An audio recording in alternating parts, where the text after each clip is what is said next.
Hey everyone, this is David from Soft Wash Evolution. Welcome back to another video. If you could see what's going on behind me here, it's snowing out, wash season is just about over. Through the next couple of days and weeks, I'm gonna have to tear this rig down and get it off my truck, winterize it and get it ready for storage. I've got a couple house washings left and several gutter cleanings, but I'm gonna need to get the soft wash pump and blend manifold winterized and off my truck, followed by the pressure washer and all these hoses you see behind me. I've got to get this thing light enough to pick it up with the crane that's in my garage, so in this video, I'm gonna break it all down and winterize it for you. Here we go. So here the electronics are up first. I've already removed my 24 volt lithium battery from my soft wash pump and the tender for it. Tender's right there. I've gotten that disconnected. It's out of the way. 24 volt battery obviously is right there. These are my leads coming to it. Disconnected that. Circuit breaker and everything's disconnected. The power going to the soft wash pump is disconnected. And the blend manifold and that hose is all out. So I'm gonna leave the 12 volt battery in for now because that's powering my hose reels on the pressure and the feed side. It's also doing my pressure washer, so I need that battery for probably another week. So I'm going to start taking this thing apart in stages. So I've got that battery out, the tender, the battery, electronics are disconnected, and then I've also unbolted and bled my soft wash pump. So I run water through this thing like crazy, and then at the end I blow my lines out. I've disconnected up top there, the feed and the distribution side, and I've unbolted everything. So that's my 16 gallon a minute 24 volt pump. It's already unbolted. That's where it sits.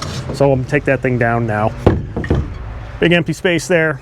We'll move over to the hose reel and the blend manifold. If you remember where these things sit, blend manifold's upside down because it's just sitting there.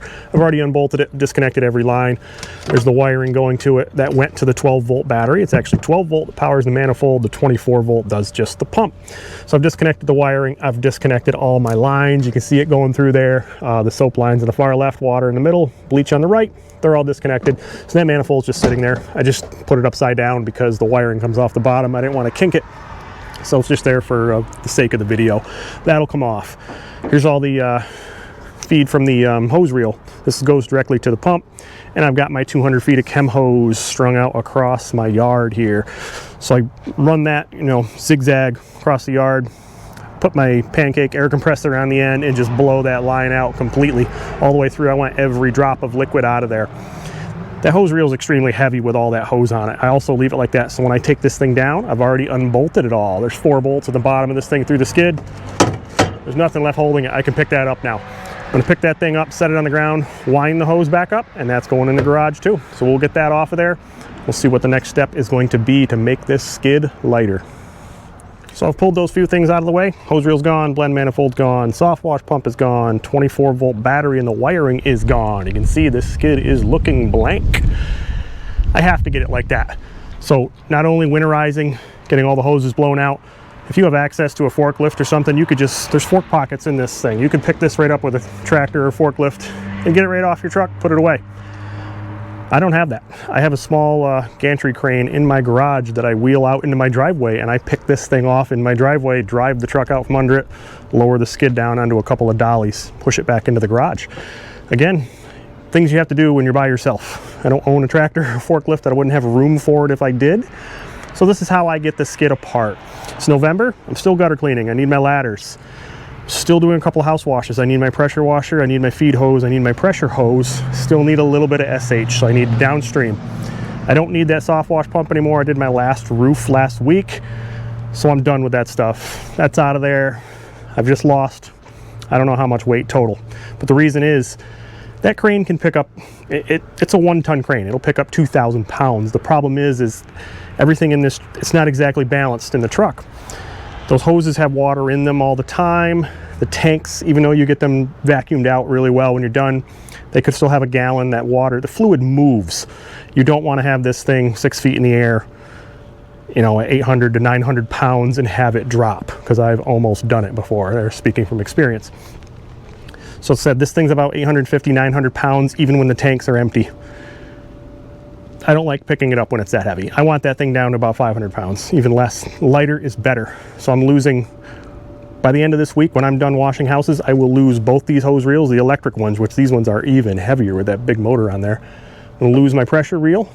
I'm gonna lose my feed reel. I'll blow those out with the air compressor, unbolt them, take them right off, take the wiring off. I will take that pressure washer off, lift it off of there, all the hoses that go with it. I will lose that 12 volt battery and this battery box out of there. Take the surface cleaner and well, the surface cleaner is already gone, as you notice. Surface cleaner tray will be gone. When I'm done gutter cleaning the last week of November, right around Thanksgiving time, those ladders will be gone. This skid will be nothing but a blank skid in the tanks. Then I will pick it up, and I'll continue this video when I pick this thing out of here. There's going to be some major changes coming to this skid that I'm going to be working on over the winter, so this video will continue. So I'm ready to keep ripping this truck apart. I've already used my air compressor and blown all the lines out in my hoses. You can pull the hoses off the reel, make it a little bit easier to pick up. But I've done this enough times. They are pretty heavy, but the electric motor makes them weigh a ton. So I've taken the wiring off. The two hose reels, solenoids are jumpered together and then they go to the battery. So the wiring for this one, I've just kind of coiled it up back here and get it up top. Get it out of the way. I've disconnected the strainer here that goes to the buffer tank, if you can see it. So it's just a hose reel. It has 4 bolts going up through the skid that hold it down. As you can see, I've already disconnected them. So we'll pull this thing off, grab it by the motor and by the swivel. Microphone's right in the center of my chest, though. I'm gonna have to move that because it's gonna be in the way. Let's put it somewhere else. How about we get it up here? There, a little better. We'll take this down, we'll set it over here.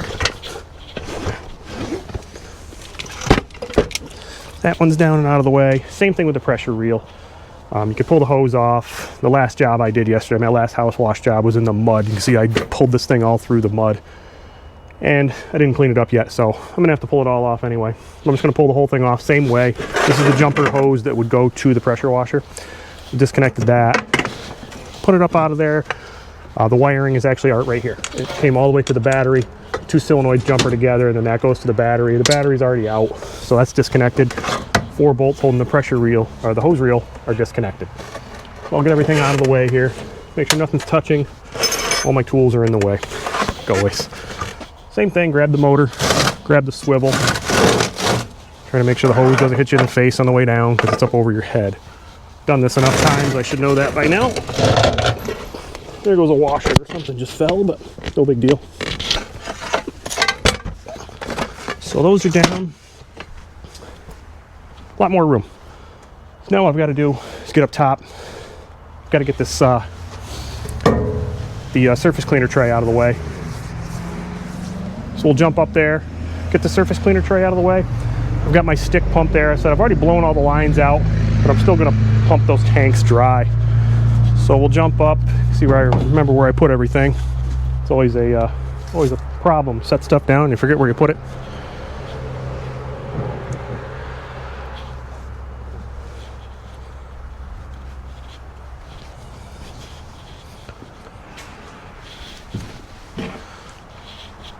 Jump up and get that surface cleaner tray out of the way. Make myself some room.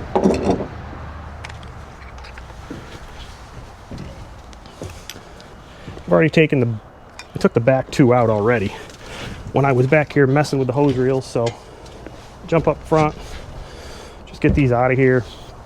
This thing's very lightweight, it's just big.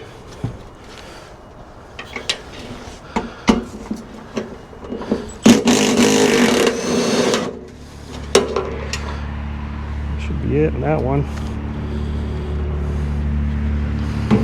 Make sure we don't lose any of our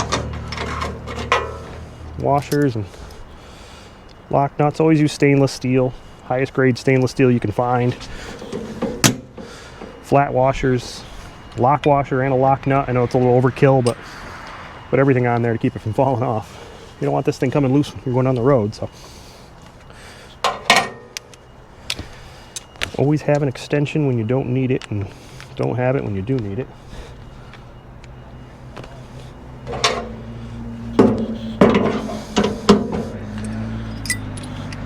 We'll get this last one out of here.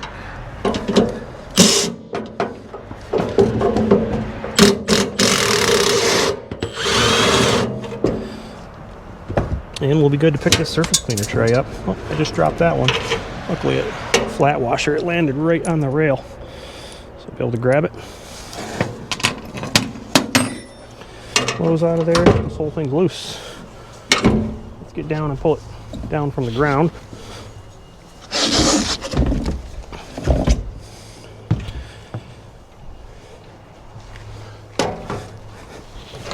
and then go back up. We'll be able to vacuum the tanks dry. I'll show you what those look like at the end of a season. This thing just has this over the top here. Actually, I'll take it right backwards. That'll be make more sense. Vacuum out of the way here.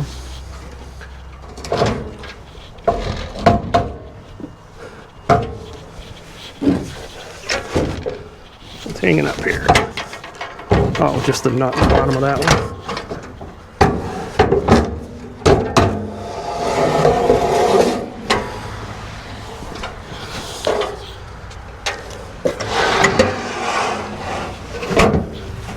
And there goes that. Put this right in the garage.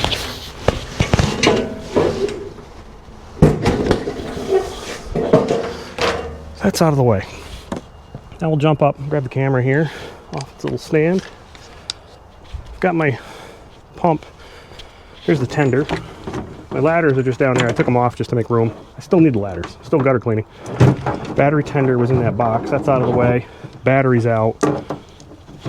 They're over here on the ground. The electronics together. Hose reels I just took off. My last 20 gallons of SH. They're empty. They're going back to the store. Get my deposit back. I'm done washing. So we'll move some tools out of my way. This is the RV and marine antifreeze. You can get this at hardware stores. This stuff's great for winterizing, like your pump, your hoses. If you're storing the stuff, even though you blow the lines out with all the air, any like low areas, stuff's going to want to settle, especially like your pressure pump. You want to dump some of that in there. It's a good idea. Stuff's real cheap. It's like $4 a gallon or something. Buy cases of it. So this is my pump, my stick pump. Got it hooked up to just a length of garden hose going out to there. There's nothing left in the SH tank. I filled it with water and then drained it. Same thing with the soap tank. So they should be pretty much empty. The buffer tank might have a little bit left in it. It might even be frozen. We'll find out. Jump up there and drop our pump down inside the tank. Clean out anything that's left. Took the caps off already. Sorry about the shakiness. I'm trying to climb. And we'll look down in. Yeah, a little bit. We'll drop that in there. Yeah, I can hear ice breaking.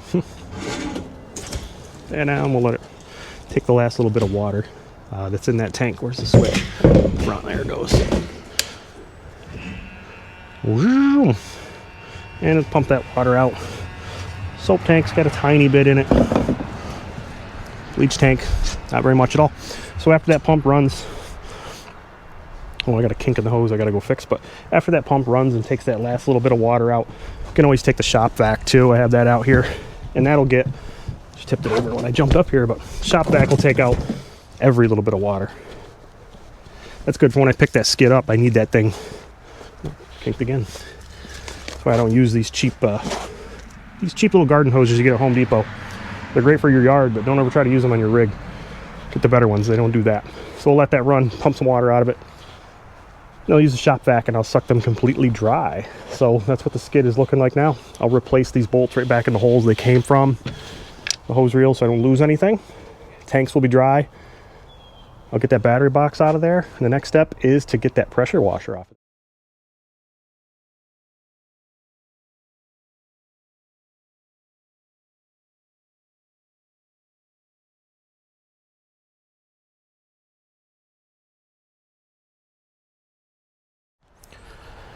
I'm back taking the skid apart. It's time to take the pressure washer off the truck. And of course, I had the camera all set up and mounted, and it didn't record. So I just finished getting the pressure washer down, and I'm not putting it back up there for purposes of the video and redoing it because it's really hard. That IGX 390, the engine alone weighs about 85 pounds. It's got a little bit of gas in it. It's got some oil. And then the pump and the gearbox probably weigh another, 35 pounds combined, 40 pounds with some oil in them. It's on that aluminum base. This thing's pretty heavy. I know someone's going to jump right on here right now. My 8 gallon a minute is attached to a V-twin and it weighs more. Yes, it does. Congratulations. It's still very heavy. When you work by yourself like I do, you got to be able to figure things out. So I broke that thing down, got it off of the skid to make the skid lighter. How I got it off, I was going to use my chain fall system. I've done that before, and tied it to the top of the skid and jacked it up and slid it over, lowered it to the tailgate and then again to the ground.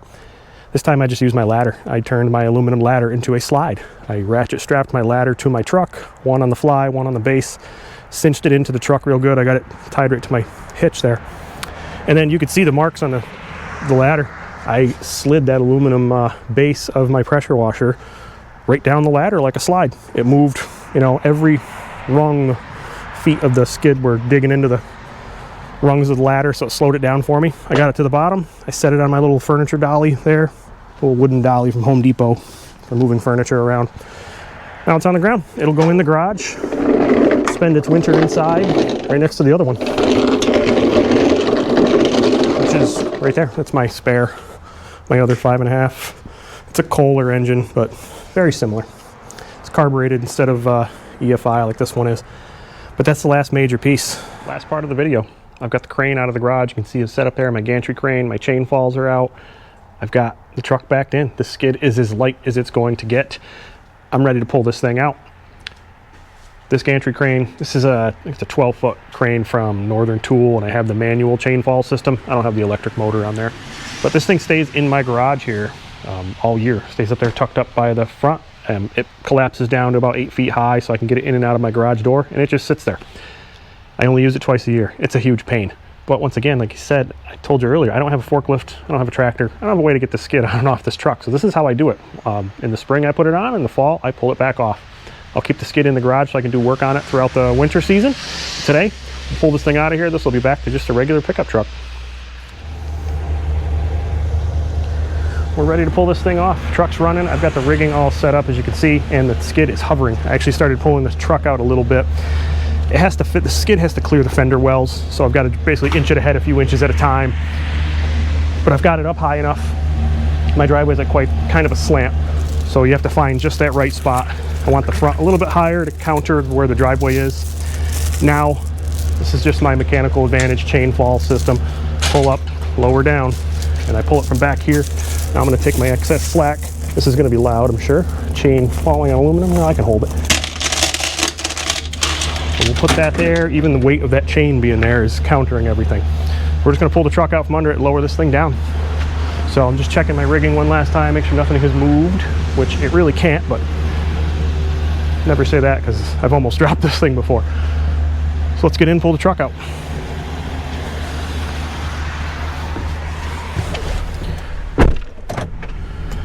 I'm in the truck now, put it in gear, take the brake off, make sure we've cleared the fenders, because if I hit those, it's going to want to spin like a top. And then once I almost clear the tailgate, I'll check it one more time to make sure it's not going to spin.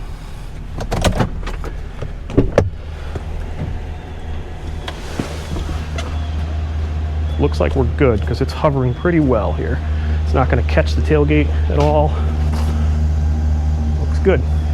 So we'll come straight out, lower this thing down.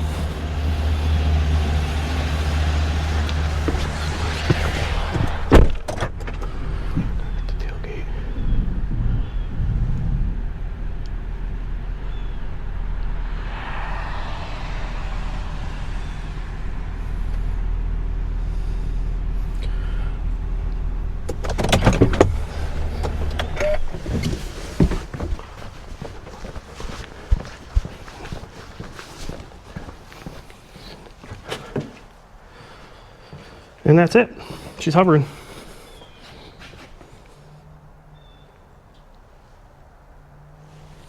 Just taking a couple photos. Put it on my Instagram feed. So we're going to lower this thing down. It's going to be loud as could be, so I'll probably do a cut right here. That chain fall system is loud with the microphone on. So we'll do a cut right here, and I'm just going to pull that chain, lower that thing to the ground.